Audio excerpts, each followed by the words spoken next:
Bonjour les amis. À l'heure de la rentrée, de la grande effervescence qu'elle suscite toujours, eh bien c'est parfois, oh là là, cette idée de reprendre le boulot, on n'en a pas très envie, n'est-ce pas? Il y a les vacances qui sont encore là, pas loin dans notre tête, et on a l'impression qu'on est reparti pour une année avant que ça ne puisse se répéter. Alors je dis bien on a l'impression parce qu'en fait il ne tient qu'à vous de reprendre quelques jours de temps à autre.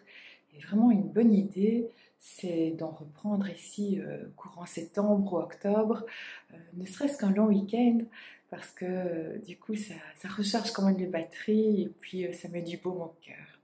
Et ça paraît moins douloureux. Alors, pourquoi je dis ce mot douloureux? C'est parce que pour certaines personnes, eh bien, c'est vraiment douloureux. C'est étrange, mais c'est comme ça.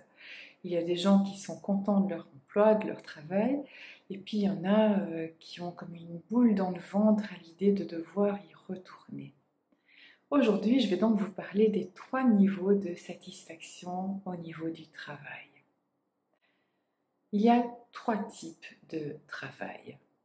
Le premier est un travail de type alimentaire.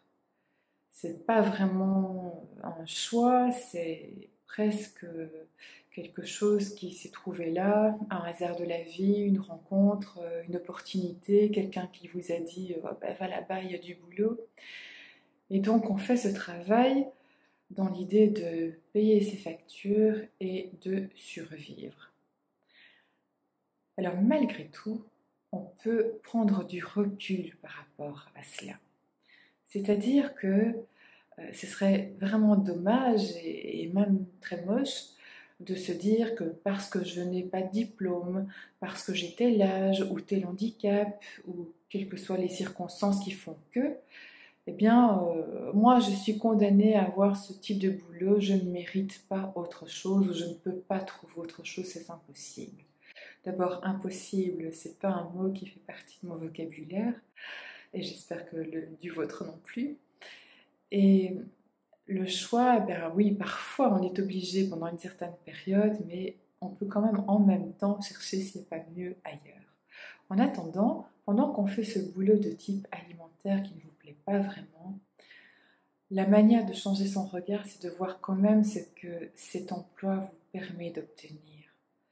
Outre les besoins de base, et c'est déjà pas mal de pouvoir vivre dignement, il se peut que vous ayez un loisir tel que la salle de sport ou la collection d'objets.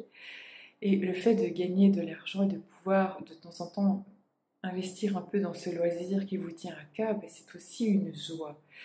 Et quand on pense à cela, eh bien, c'est une manière de se dire, ok, allez, tout n'est pas si sombre, je peux quand même me permettre ça et ça et ça. Et en même temps, je vous dirais que si vraiment c'est difficile pour vous, que vous n'aimez pas, vous devez vous donner cette possibilité de vous ouvrir à autre chose, soit en reprenant des cours ou en postulant, et puis vous verrez bien, hein, on ne sait jamais, on va peut-être vous recevoir en entretien d'embauche. Ne vous fermez pas les portes, au contraire, essayez de les ouvrir et faites les choses étape par étape pour y arriver. Le second type de travail relève de ce qu'on pourrait appeler le métier. Alors un métier, c'est quoi? Ben, c'est quelque chose que l'on a choisi. En général, on s'est formé, on a fait des études pour devenir comptable, pour devenir boucher, pour devenir dentiste, pour devenir fleuriste. Quelle que soit l'orientation que vous avez choisie, si vous exercez un métier qui coïncide avec les études apprises, on peut dire que c'est un choix. Alors, c'est un choix qui se fait sur base de ce que l'on pense être le métier. Parfois, quand on vit le métier en tant que tel, eh bien, c'est différent de ce qu'on a vu pendant les études. Il y a des choses auxquelles on ne s'attendait pas. Je pense par exemple aux enseignants qui enseignent une matière, mais qui parfois ont plus de problèmes avec les parents des élèves qu'avec les élèves eux-mêmes. Ça, c'est quelque chose auquel ils ne songeaient peut-être pas en choisissant ce métier.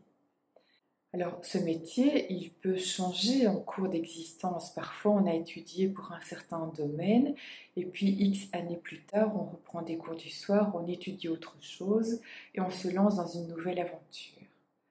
Donc on peut avoir soit un métier qui dure toute la vie, mais ça c'est quand même de plus en plus rare. En général aujourd'hui on change plus souvent.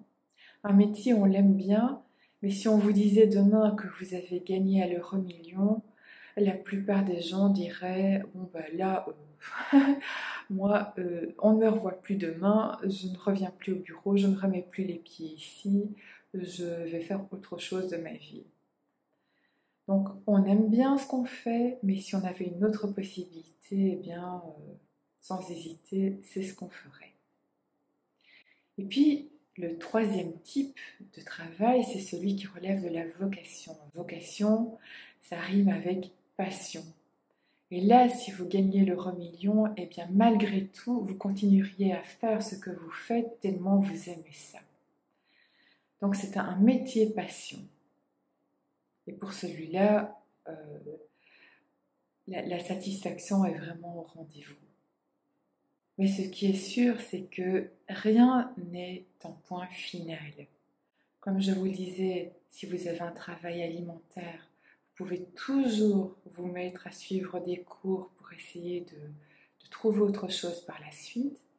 Si vous exercez un métier pour lequel vous êtes qualifié et que vous aimez bien, vous pouvez aussi développer des loisirs à côté ou un second travail, un travail complémentaire qui vous épanouit totalement dans quelque chose que vous adorez mais qui ne peut être pas vraiment rentable.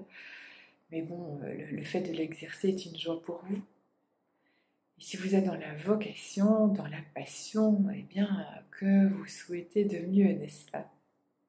Si ce n'est peut-être de partager justement votre joie. Je vous remercie tous d'avoir regardé cette vidéo et je vous invite dès dimanche prochain à regarder le premier témoignage qui est une histoire incroyable, il n'y a pas d'autre mot. Ce sera vraiment très chouette et je vous en promets plein de belles autres histoires déjà à la suite de celle-là. Elles sont déjà programmées. Et donc, tous les dimanches, le témoignage d'une personne qui est passée de la résilience ou du dépassement de ses peurs pour aller vers autre chose. Je vous informe aussi que je fais des bilans de compétences et missions de vie. Et donc, ce sont des rendez-vous de 2 heures pour toutes les personnes justement qui ont envie d'apporter des changements dans leur existence. Pas nécessairement de tout chambouler, parfois c'est juste de mettre des étapes. Et justement, je suis là pour vous aider, pour vous accompagner dans ces changements, vous aider à dépasser vos peurs, vous aider à y voir un peu plus clair. Et si le cœur vous en dit, eh bien, les liens sont ici sous cette vidéo.